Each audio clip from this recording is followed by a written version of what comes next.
Et nous accueillons, en tout cas j'espère qu'il est arrivé, Monsieur Châtelain. Est-il là? Alors, Monsieur Châtelain, c'est un pépiniériste. Le voilà, je vais quand même vous le présenter. Bonjour Laurent. Donc, Laurent Châtelain, alors je ne sais pas si vous avez prévu de nous en parler, mais c'est un pépiniériste qui a de très nombreuses certifications, y compris vis-à-vis des essences sauvages. Et c'est à lui que nous avons demandé l'année dernière de donner modèle de quelques plantations de ripisylves de part et d'autre de nos passages, notamment sur la Thèbes. Et puis, vous avez planté, je crois, le petit hêtre pourpre et le hêtre, enfin je l'appelle vert, mais peu importe, qui est à l'entrée de l'allée des hêtres. Alors, et actuellement, en cours, alors parce qu'il fait nuit, mais vous reviendrez, l'équipe de Laurent Châtelain est en train de planter le fameux verger conservatoire, qui est la grande nouveauté du Festival de l'Arbre dans le parc, hein, puisque vous aurez 7 formes différentes de disposition de ces arbres en espalier et 5 essences différentes par forme, ce qui va nous faire 35 variétés locales fruitières différentes et que nous allons essayer de gérer en verger conservatoire, c'est-à-dire qui va nous permettre de montrer comment on entretient ces arbres et puis aussi éventuellement récupérer les fruits, les graines, etc. Et quand ce sera suffisamment mûr, je pense d'ici un an ou deux, j'espère qu'on sera en partenariat avec le verger conservatoire des Jardins du Luxembourg, donc du Sénat, parce qu'il se trouve que historiquement j'ai un lien assez fort avec eux. Voilà. Merci, bonjour à tous. Donc Laurent Châtelain, je suis pépiniériste à Autillet, sur 100 hectares de pépinière. Donc je suis la plus grande pépinière d'Île-de-France, du nord de la France et de Normandie. Alors au niveau label, effectivement, on développe depuis, on est certifié depuis 2 ans sur le végétal local. Donc végétal local, c'est une demande de l'État qui s'est passée il y a 4 ans, un appel à projet avec le Conservatoire national des jardins, la fac d'agroforesterie et puis Plantécité pour développer un programme de sauvegarde des espèces on va dire françaises ou européennes, en tout cas sur le territoire français. Donc je ne sais pas si j'ai pas de PowerPoint. J'ai rien prévu, je suis désolé. Donc la France a été divisée en 11 zones, et ce territoire-là, en fait, nous on est sur ce qu'on appelle le bassin nord. Donc on est sur le bassin nord parisien. L'Île-de-France est divisée sur, même si on est dans les Hauts-de-France, sur 3 territoires. L'Île-de-France est bassin sud, qui va jusqu'à Orléans, bassin nord jusqu'à Lille, en fait, et est, qui va jusqu'à l'est. Donc voilà, donc l'idée c'est de récupérer des graines dans les forêts pour garder la génétique sur des arbres qui ont plus de 50 ans et distants au moins de 500 mètres à 1 km d'habitation. Donc ça nous fait des zones vraiment très précises à chercher. Donc on travaille sur l'Île-de-France. Alors j'ai un groupement de 7 producteurs sur l'Île-de-France, donc on rayonne sur toute l'Île-de-France, sur les 4 PNR, on va dire les 4 PNR pour moi de l'Île-de-France. Il y a le Vexin, il y a le Gâtinais, il y a celui du 78, et puis ici, Pays de l'Oise. C'est pour ça qu'on travaille avec.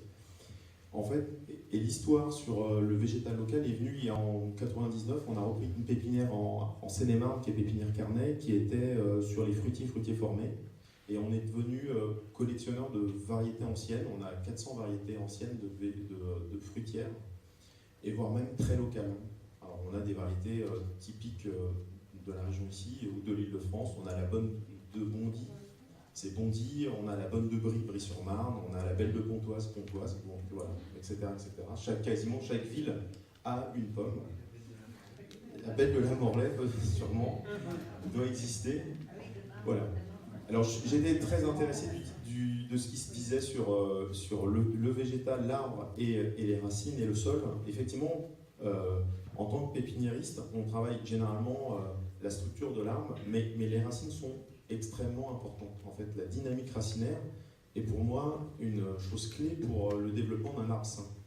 Après, il y a une vie dans l'arbre. Alors effectivement, c'est millénaire, mais une fois qu'on les met en milieu contraint, le temps de la vie de l'arbre est énormément contraint aussi.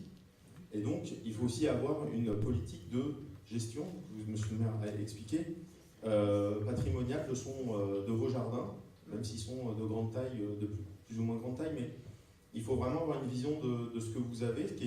Bon, moi, je suis un local de l'étape, je viens souvent ici. Et effectivement, vous avez un énorme beau patrimoine arboré qu'il faut continuer à cultiver. Et ça se cultive en fait en replantant des nouvelles essences, petit à petit, en renouvelant votre patrimoine arboré. Commencez assez jeune. Alors, vous pouvez passer sur des petites tailles et après développer sur des grandes tailles. C'est ça qu'il faut avoir, cette vision à 50 ans en fait. On parlait de 100 ans, 200 ans, mais effectivement, il faut avoir une vraie vision sur du long terme parce que en ville, en milieu contraint, l'arbre d'alignement, c'est à peu près 70 ans. Hein? Ici, vous êtes sur, pour moi, mon expertise, ça va être entre 300 et 500. Voilà. Ouais. Entre 300 et 500 ans, ouais, c'est ça. Donc il faut déjà partir sur des végétaux qui ont une capacité à durer dans le temps, parce que chaque plante n'a pas la même durée dans le temps. Et donc votre jardin doit être animé sur 3 plans. Donc après je m'en remets à madame qui est paysagiste. Mais sur le plan de la vie en fait, du végétal, il y a des végétaux qui vont être sur du court terme, moyen terme et long terme. Donc il faut que vous travaillez sur ces trois échelles de temps, qui sont aussi une gestion paysagère. Voilà. Après, la question qui était les bordures fleuries, excusez-moi, les prairies fleuries. Alors, par expérience, nous on en fait, on a eu des essais en pépinière. Il faut vraiment travailler sur des plantations, des semis d'automne qui sont plus importants, faire des fausses levées. On fait des fausses levées parce qu'il y a des mauvaises herbes qui poussent. Donc si vous voulez faire une prairie fleurie on va dire artificielle, voilà. Aujourd'hui, on travaille aussi sur le local. En fait, vous avez une flore naturelle qui peut être aussi utilisée en flore en paysage. Après, sur la tonte, alors j'ai une expérience qui est, alors j'adore la tech et donc j'ai une start-up qui travaille le végétal en milieu contraint en ville. Donc voilà, donc on travaille. Ça c'est pas le mien, ça va. Et donc on travaille en milieu contraint. Mais je voulais aussi, donc ce qui est intéressant, c'est qu'on a les mêmes contraintes en ville qu'à la campagne, sur la durée de vie, quand on contraint parce qu'on piétine autour, on ne lui amène pas des aliments, bah, le végétal en fait il y a une durée de vie vraiment beaucoup plus courte. Mais sur la pelouse, donc on travaille, alors après c'est ça qui est un peu rigolo, j'étais pas très convaincu il y a quelques années, on travaille avec des robots tondeuses, et sincèrement, ça marche super bien, et ça travaille tout le temps, tout le temps, sauf quand ça tombe en panne. Mais ça fait un moche de dingue. Et en fait, ça vous fait une super pelouse dès la deuxième année. La première année, ça marche déjà très bien. Mais la deuxième année, le constat est phénoménal. Donc voilà, avis aux amateurs, c'est quelque chose qui se fait. Et c'est quelque chose de... moi qui m'a très, très sincèrement convaincu. Voilà. Parce que c'est vraiment intéressant. Après, sous l'œil toujours du paysagiste. Vous n'êtes pas paysagiste? Ah d'accord. Ouais. Non mais après vous pouvez paysager pas besoin de faire des pelouses carrées, hein. Vous pouvez faire largement des sinusoïdes, etc. et déterminer des zones. Et aujourd'hui, alors moi je suis au concours des villes et villages fleuris au niveau régional et au niveau national, donc c'est-à-dire je suis des villes et villages fleuris de 2 à 3 fleurs, et au national c'est 4 fleurs. Donc généralement ça peut être des villages, moi j'ai visité des villages de 700 habitants qui sont 4 fleurs depuis 40 ans, quasiment dès le début du label. Et à de la très grosse ville comme Nantes, etc. etc. Donc cette vision de la gestion faunistique du sol et une vision sur le jardin. Alors jardin, pour moi c'est tout type de jardin. Une ville pour moi c'est un grand jardin. Surtout ici, pour moi c'est c'est très rigolo. J'aime bien ce point-là parce que ça respire beaucoup de choses. Il faut surtout le gérer toujours sur ces différents moyens à long terme et la gestion différenciée, ce dont vous parlez, de fauchage, etc., est importante. Et en fait, il faut un mix de tout. Moi, je ne suis pas partisan pour partir d'un extrême à l'autre, et c'est ce que vous allez faire ici. Ce qui est bien, c'est un démonstrateur qui va permettre de montrer comment ça fonctionne ou pas, parce que aussi, grâce à des échecs, on réussit. Il faut vraiment prendre ça. Un échec n'est pas un échec, pour moi en tous les cas. C'est qu'une façon de rebondir et de continuer et d'analyser et de comprendre. Donc voilà, donc vos jardins, ils vont évoluer aujourd'hui parce qu'on est en zéro phyto. De toute façon, il faut s'en faire une raison, c'est comme ça. Nous, en tant que producteurs, comment on réagit? On change des variétés. On adapte nos variétés qui résistent à des maladies, etc. Moi, j'ai créé une activité maraîchage bio depuis 2 ans chez moi parce que j'ai un problème foncière, parce qu'on est en train de perdre énormément de surface. Je suis agriculteur sur 200 hectares, 100 hectares de pépinière. Malgré tout ça, mes enfants veulent reprendre. Je me dis, bah voilà, je ne peux pas transmettre mon entreprise comme ça.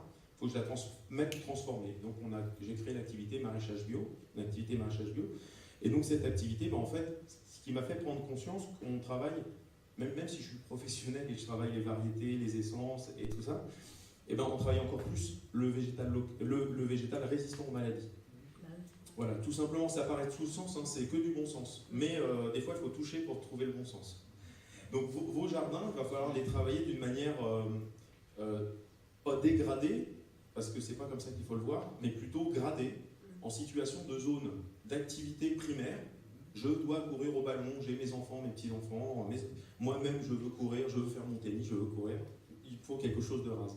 Plus loin, est-ce que j'en ai besoin? Non. Donc je peux monter en hauteur, je vais le gérer différemment. Et encore plus loin, j'ai mes strates, plus arborées ou en grande hauteur, et même devant, proche de la maison, plus ou moins proche, des arbres de grande hauteur. Après, tous les arbres de grande hauteur doivent être tenus parce qu'on a des effets de venturi qui sont importants. Alors les couples rases, ça aussi, maintenant l'ONF est complètement en train de changer de braquet, même si le président de l'ONF est un peu contre, mais c'est une question de génération. C'est la méthode Silva, en fait, qui est on enlève des arbres, pas totalement, qui est parti. Ce phénomène-là est intéressant parce que ça coupe déjà le vent et les arbres se tiennent les uns aux autres. Donc quand vous faites des coupes de grands arbres, il faut vraiment faire attention. Quand vous en enlevez un, ça peut impacter le deuxième, le troisième. Et ça, c'est vraiment quelque chose de très important qu'il faut que vous ayez en tête. C'est l'abattage d'arbres de grande envergure dans cet univers ici, qui est un univers boisé. Donc on a souvent... alors moi, sur Thiers, quand il y a des orages, on les voit arriver, ils arrivent sur Montmorency, ils arrivent chez vous, ils rebondissent de l'autre côté, ils tournent 3 fois avant d'arriver chez nous à Roissy. On est très... voilà, on regarde toujours le ciel d'une manière inquiétante parce qu'on a vraiment des gros orages avec de la foudre très importante. Et en fait, les forêts fait rebondir naturellement les orages. Et ici, ils arrivent, et quand ils arrivent ici, vous avez beaucoup de vent. Donc il faut vraiment faire attention aux coupes, de telle façon que vous n'avez pas un effet domino dans vos allées et de force de vent qui est de plus en plus forte en fait. On le voit beaucoup avec la start-up parce qu'on travaille sur la défense, où on a des forces de vent phénoménales, quoi. C'est incroyable. Voilà. Après la gestion du sol, effectivement, le réamendement, l'apport, vous avez un sol quand même assez sableux, très drainant. Donc oui, et puis très basique. Donc la palette végétale, on ne peut pas tout mettre. Il faut être faut être humble. Le métier de pépiniériste, moi je considère que je ne connais pas les plantes. Voilà.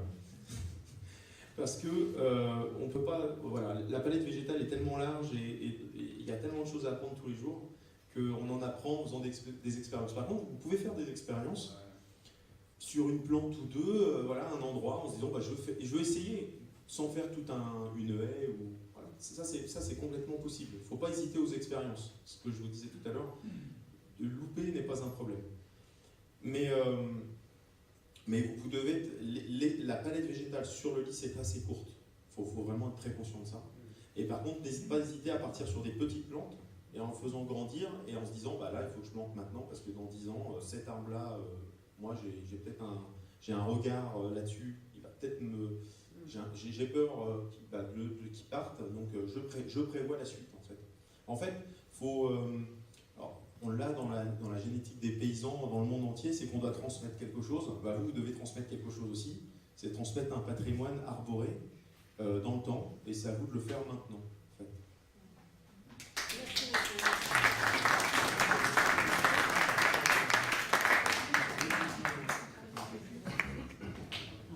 Bien, un grand merci Laurent Châtelain. On va très certainement vous mettre à contribution pour les premières expérimentations en police. Est-ce qu'il y a des questions ou est-ce qu'on passe déjà à une petite conclusion rapide puisque Didier me dit qu'il est l'heure. On a parlé de beaucoup de problèmes que que ce soit la forme des entrées de maison, des allées en béton, etc., du choix design. Est-ce qu'il ne pourrait pas y avoir un référent, quelqu'un qui soit associé au projet des gens? C'est-à-dire que quand on a le projet de faire de refaire son allée, on puisse le soumettre à quelqu'un qui dira faites attention, demandez que ça soit creusé comme ça. En tout cas, pour le lit Chantilly, on peut le faire pour effectivement les conseils pour tout ce qui concerne la construction des entrées charretières. Par contre, pour la partie végétale, on n'est bien entendu pas les. Voilà, on va avoir besoin de s'appuyer sur les compétences. La réponse n'est pas instantanée, elle est en train de se mettre en place. Il y a deux choses à se mettre en place. Vous avez d'une part, et si ça vous intéresse, vous pourrez, on la prend à la sortie ou j'annonce que ça va avoir lieu? Voilà. Donc, en préparation, ça c'est un brouillon, si je puis dire, vous avez une charte de végétalisation de l'espace public qui doit encore être approuvée par le conseil municipal et qui va permettre de faire toutes sortes de choses que je n'énumère pas, mais qui sont intéressantes, y compris pour le LIS. Et en tout cas, qui sont pour moi indispensables, de façon à faire les démonstrateurs dont je vous ai parlé, en partenariat avec la commune, qui autorise de faire ça sur l'espace public, à partir de quoi cette zone d'expérimentation devient un apprentissage pour tout le monde. Et puis, quelque chose de beaucoup plus ambitieux, qu'on annonce à la fin de cette conférence débat, mais qui va mettre du temps à prendre forme, qui est une charte de l'arbre. La Morlaix fera partie de quelques villes de France, et en tout cas, ce sera l'unique ville de l'Oise, si j'ai bonne mémoire, à se doter d'une charte de l'arbre qui aura valeur pour tous ses habitants, une notion très importante. Donc il y aura une partie de cette charte qui deviendra en quelque sorte quelque chose d'opposable. L'objectif, il est que, la couverture arborée actuelle ne régresse plus, car elle régresse. Deuxièmement, pour les raisons que j'ai exposées tout à l'heure, qu'on se rapproche le plus possible d'une canopée en continu, mais avec ces fameuses essences que d'ailleurs nous ne connaissons pas encore puisque nous ne les avons pas expérimentées, qui correspondent au sol de la Morlaix et qui puissent s'adapter à un risque réel, qui est un risque de sécheresse. Et sans vouloir vous faire peur, si nous avions fait cette conférence il y a 3 ans en Californie, tout le monde aurait rigolé. Parce que les séquoias étaient là depuis 6000 ans par certains endroits, et que par conséquent, on avait une piscine, on avait mis du béton, on avait un tennis, on avait mis du béton, on avait des grosses voitures. Quelle importance, ça ne prendra jamais feu. Il aura juste fallu de 3 années consécutives de sécheresse, puis toutes sortes de problèmes que je n'ai pas le temps de raconter, pour qu'aujourd'hui, ces résistances de milliardaires, pour beaucoup, partent en fumée. Donc, moi j'ai 2 soucis très simples. Que d'ici un siècle, ça ne vous arrive pas, et qu'en attendant, les enfants continuent à bénéficier des arbres. Et donc, comme je vous l'ai expliqué, il y a 2 risques. Vous avez un risque qui est majeur, parce qu'à l'échelle des hommes, il sera irréversible, qui est celui de l'excédent de sécheresse, qu'on ne pourra pas éviter puisqu'on n'a plus les étangs de Comelles, etc. Donc il faut restaurer nos zones humides. Et puis vous avez un risque qui, lui, va nous obliger à ne pas planter n'importe quoi. En tout cas, là où on a risque de remontée de nappe, et là où on a risque que j'appelle le cours majeur de l'Oise, puisque, encore une fois, nous n'avons que la carte d'une projection cinquantennale, mais nous n'avons pas de carte de projection centennale. Donc, cette conférence débat, elle aura permis plein de choses. D'abord, trouver les premiers propriétaires du LIS qui accepteront de se lancer dans cette aventure, qui est d'ailleurs l'inverse de l'aventure, puisque ce sera à terme la certitude de pouvoir reforester. Ensuite, de bien voir qu'il y a une attente concernant cette charte de l'arbre, et puis, dès que le conseil municipal l'aura voté, je vous engage à prendre connaissance de la charte de végétalisation de l'espace public, et à vous emparer d'un espace public qui vous ira bien pour végétaliser plus. Alors c'est important parce que du point de vue de la politique municipale, vous avez bien vu qu'on est en train d'entrer dans la science participative, on est en train d'entrer dans les comportements coopératifs, on est en train d'entrer dans des relations citoyennes. Et donc c'est un changement très très important pour la gestion de la municipalité. Je vous remercie de votre attention. Et évidemment, puisqu'il y a des gens qui sont intoxiqués au gazon, ben, il y a aussi tous ceux qui ont soif. Et évidemment, il y a un petit pot de l'amitié qui nous attend.